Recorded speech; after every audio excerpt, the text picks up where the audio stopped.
Hello, good morning, good afternoon, good night from whatever time zone watches that. This is another review where this is another review. We're gonna be talking about the beta build of Bendy Machine Chapter 3. If you like this video, be sure to give it a like and hit that subscribe button so we can hit 150 subscribers for the end of the summer. And yes, I finally got a microphone. So now the audience doesn't sound like shit half the time. So yeah, without further ado, let's get into the video.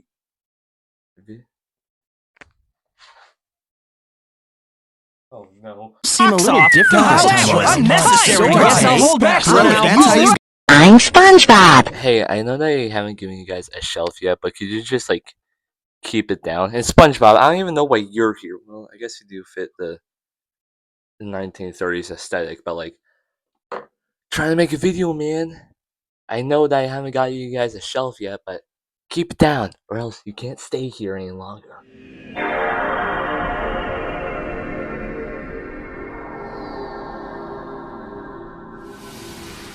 So I just want to mention that I'm not going to be talking about like the chapter in its entirety, like not all the singular missions, all this like hidden secrets or whatever, because chapter 3 is so massive, even with the pre-updates and everything. So maybe once when I'm not doing all this on a phone and I actually have a powerful enough computer to like record these things all at once, maybe I could. Oh, yeah, phone. Maybe I could do a remaster of this video someday. But for right now, yeah, don't expect this chapter 3 video to be any good because there's so much content in it. I'm trying to like squish it down and make sure that I can do all this on the phone without it all exploding. So yeah.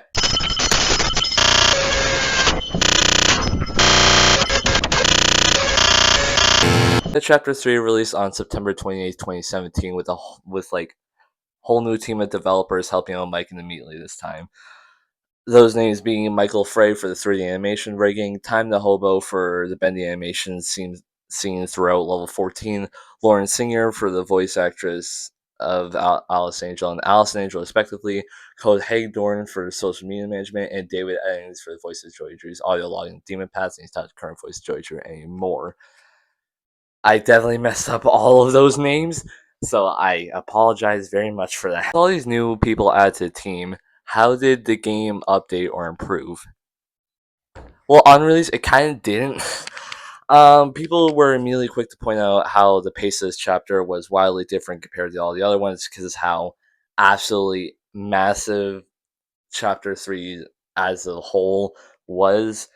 And, all the items I had to fetch quests for were all randomly generated around this time, which made it very frustrating because there's like 14 different massive levels. And yeah, so the developers had to release a whole new small update around a week later after release. So, and you know what? I'm not gonna lie, that wasn't very surprising seeing how the game was made by 6 people in 4 months with hours worth of dialogue, new AI pathfinding, and all new anime cutscenes and everything. The Bendy devs are absolutely insane, and I love them all because how do you make a chapter this big with only 6 people within the span of 4 months? That is an absolutely impressive feat, and I'm pretty sure I'm overestimating it a little bit, but I don't care. My video, my rules. Anyways, with all that developer talk out of the way, let's talk about the actual game now. So we wake up in Boris's safe house, seeing how in chapter 2 we immediately passed out from all the bacon soup poisoning.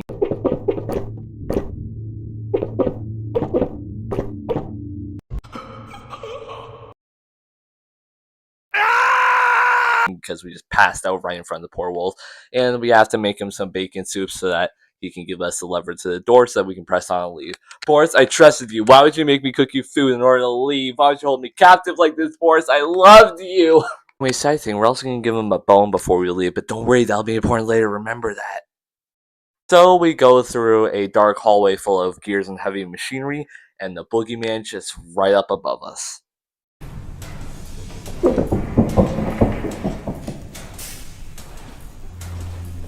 Did you hear that? Yeah, me either. It's fine. Boris and Henry just walk off like the absolute chads that they are.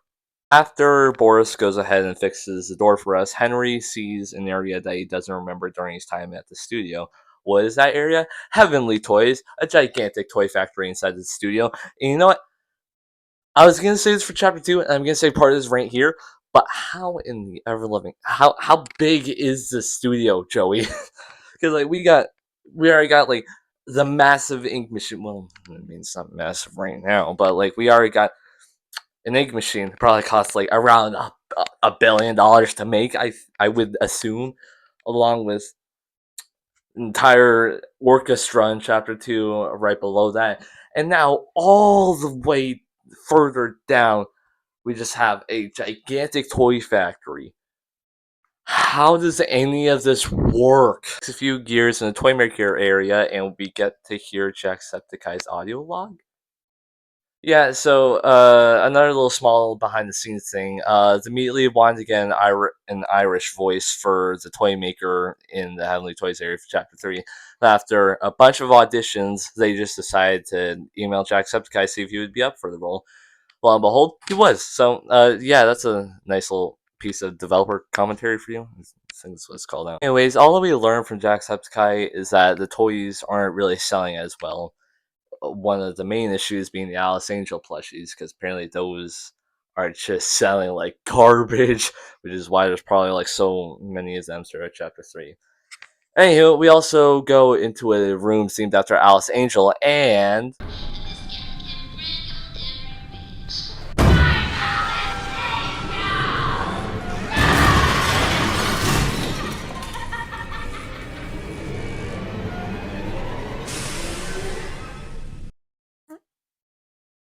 we get to meet a new character.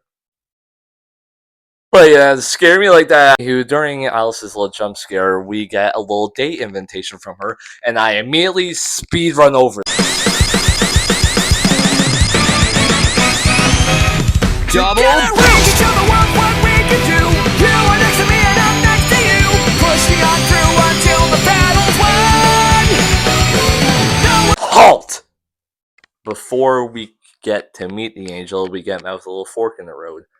Either the path of the demon or the path of the angel. Now, I don't know about y'all, but I ain't pussy. We going down the path of the demon.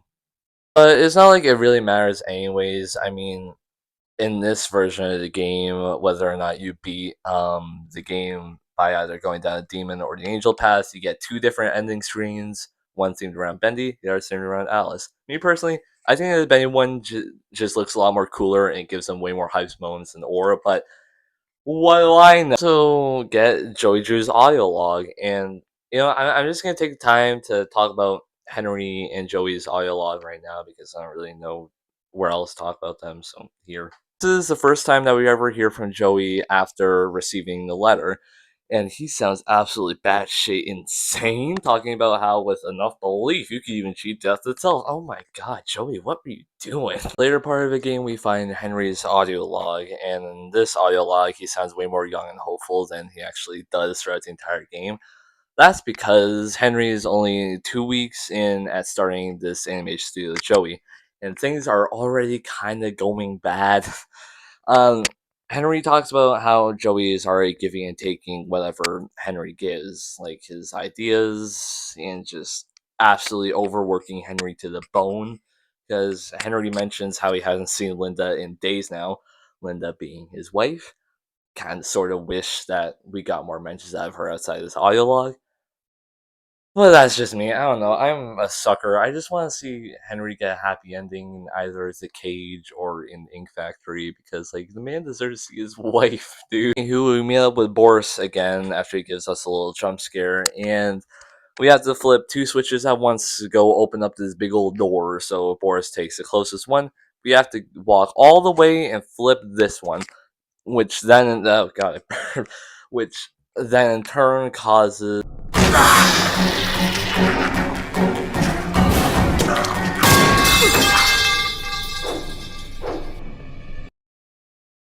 Okay, anyways, we go into the elevator and we go down to level 9 to meet the angel. The thing that I want to pay attention to before we actually get to meet Alice is this audio log made by Thomas Connor.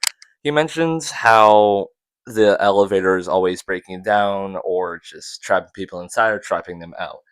This serves as excellent world building for how cheap and stupid Joey Drew is, but it also serves as like a little in joke because in Meatley's video on behind the scenes facts about Bendy in Chapter 3, he mentions how the elevator was just an absolute pain to work and develop on. You know what? I'll just let him speak for himself this time. Every developer will tell you about something that gave them a lot of trouble during production. For Chapter 3, our problem child was the elevator. It seemed like a simple idea. It goes up and down. How hard could it be? Then we realized we wanted the elevator to do some very specific things. Some things I'm not sure the players have even noticed it does. Time after time, the elevator would bug out during production. It would sometimes trap the player inside, sometimes it would trap the player outside. It was just a big pain in the neck that I'm glad we solved, but it took way longer than expected. Anyways, now we're actually gonna go meet the angel, and wow, what a fucking narcissist! Now this angel just has a giant building with her face on it. Sounds like a little someone I know. Walking into a giant building with Alice's face on it, and oh my god, that's a lot of dead bodies there. Our own little buddy Boris just stares and looks at one of his clones' corpse. I cannot imagine what kind of existentialism he's imagining right now, but it's whatever. We go to actually meet Alice, and she just goes on a long, boring monologue. But simply put, born. Simply put, I keep on fucking stuttering. Simply put, she's born into the ink machine. She feels like an ugly little slug, but she comes out. The ink machine makes her an angel, but not a perfect one. So we need to give her more parts to make her a perfect girl. I would absolutely love to talk about every single item you need to get. I'm not doing that! But instead, I'll just talk about some of the improvements made on the in-game models for the important components chapter. Yeah. Bendy hasn't really changed much since the last time that we saw him in Chapter 2. He only just has newer and improved textures, and he now has the ability to cover walls with ink webs as he gets nearer to Henry. The projectionist has less ink on him and has more of his mechanical stuff showing, along with more wires. And you know what? I kind of do prefer this version of the projectionist, if I'm going to be honest, because, I mean, he's got like a bunch of mechanical stuff instead of just all ink.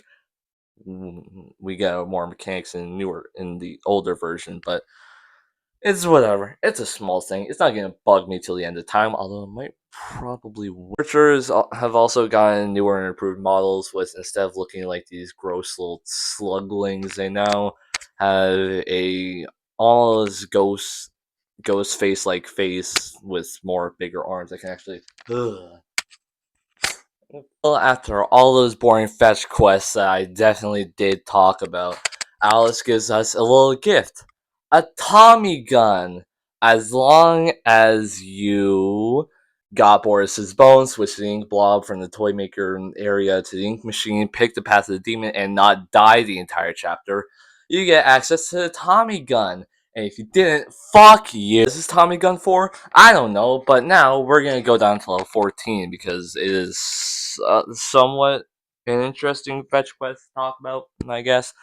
So we get down to level 14, and oh my god, I could suspend my disbelief a little bit for Heavenly Toys for everything else that comes before.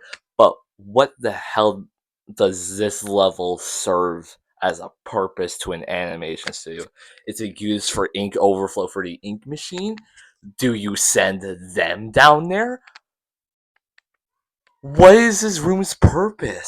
It's whatever. We go down the steps and swim into the inky abyss. And oh my god, that's the projectionist. Oh my god, well, that's the projectionist. What are we gonna do? Oh, we just shot and killed him. I guess that's why Alice gave us Tommy gun. Jesus. We didn't have to do all that, man. What the? Anyways, after getting all of the ink cards and getting everything else, Alice finally lets us leave. I can finally go home. Martha, I'm coming home. I could finally leave. Martha, I'm coming home, sweetie. I'm I'm back in the fucking building again! So, the elevator is falling because apparently Alice wants our Boris, because apparently the Boris that we have is the perfect Boris clone to her, and she can finally be well put together, I guess. But no, we're falling, we're gonna crash. Oh my.